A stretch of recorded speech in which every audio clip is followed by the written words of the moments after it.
బాధ్యత మర్చిన యంత్రాంగం, ఆహార సహాయం పొందేందుకు బాధితుల నరకయాతన, స్పష్టంగా కనిపిస్తున్న అలసత్వం, నిర్లక్ష్యం.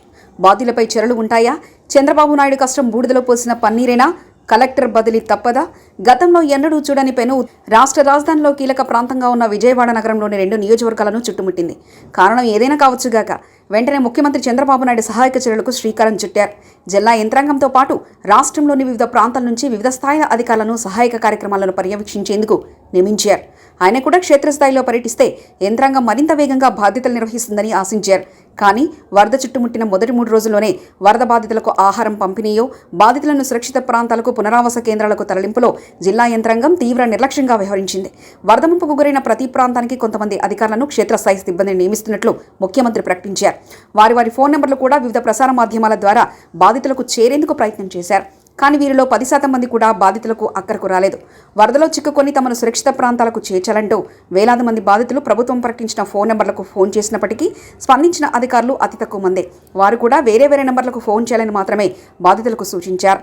వరద ముంపు తగ్గిన తర్వాత సహాయం చేయడం అనే దానికంటే కూడా వరద నుంచి బయటకు తీసుకురావడమే అసలైన కార్యాచరణగా అధికారులు తమ సేవలను వినియోగించాల్సి ఉంది. కానీ శాఖల మధ్య సమన్వయం లోపం కావచ్చు, అధికారుల నిర్లక్ష్యం, అలసత్వం కారణంగా వరదల్లో చిక్కుకున్న బాధితుల్లో 60% పైగా 2 రోజుల పాటు ఆహారం పొందలేకపోయారు. ఇతర ప్రాంతాల నుంచి వచ్చిన ఎన్డీఆర్ఎఫ్ సిబ్బందికి సరైన మార్గదర్శకం చేయకపోవడం కూడా అధికారుల నిర్లక్ష్యమే అని చెప్పక తప్పదు.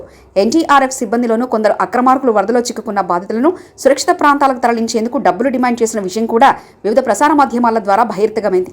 ఓవైపు ఎన్డీఆర్ఎఫ్ పడవలు ప్రజలను తరలించడంలో విఫలమైన సమయంలోనే అనధికారికంగా కొంతమంది ప్రైవేట్ వ్యక్తులు నాటు పడవల ద్వారా బాధితుల బలహీనతలను, అవసరాలను గుర్తించి వేలాది రూపాయలు దండుకున్నారు.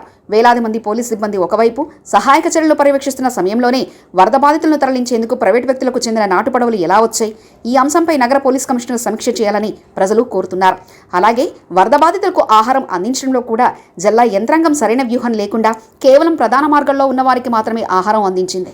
ఎన్డీఆర్ఎఫ్ పడవలు వెళ్లడానికి వీలులేని ప్రాంతాల్లో బాధితులకు ఎలా సహాయం అందించాలనే విషయంలో అధికారులు ఎటువంటి చర్యలు తీసుకోకుండా వారిని గాలికి వదిలేశారు. ప్రస్తుతం వరద సంభవించిన ప్రాంతంలోనే జనాభాలో ఎక్కువ శాతం రోజువారీ కూలీలే. ఇటువంటి వారే అంతర్గత వీధుల్లో నివాసం ఉంటున్నారు. ఇటువంటి వారికి ఆహారం అందించేందుకు తక్షణ చర్యలు చేపట్టాలని ముఖ్యమంత్రి చాలా సందర్భాల్లో అధికారులను ఆదేశించారు. కానీ ఫలితం శూన్యం. జిల్లా యంత్రాంగాన్ని సమన్వయం చేసి ప్రతి ఒక్క బాధితునికి ఆహారం అందించాల్సిన బాధ్యత జిల్లా ఉన్నతాధికారి కలెక్టర్దే కదా. ఈ విషయంలో ఆమె తన బాధ్యతలను, అధికారులను సందర్భానుసారం పూర్తి స్థాయిలో వినియోగించకపోవడమే బాధితుల ఆక్రందనలకు మూల కారణం. ఎంతో మంది దాతలు వరద బాధితుల కోసం మానవతా దృక్పథంతో పంపించిన ఆహార పొట్లాలు వేల సంఖ్యలో రోడ్ల పక్కన పడి ఉన్నాయి.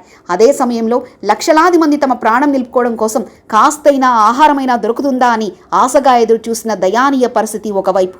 వరద విపత్తు సహాయక చర్యలు పూర్తయిన తర్వాత జిల్లాలోని అధికార యంత్రాంగాన్ని సమూలంగా ప్రక్షాళన చేయాలని బాధితుల నుంచి కూడా డిమాండ్లు వస్తున్నాయి.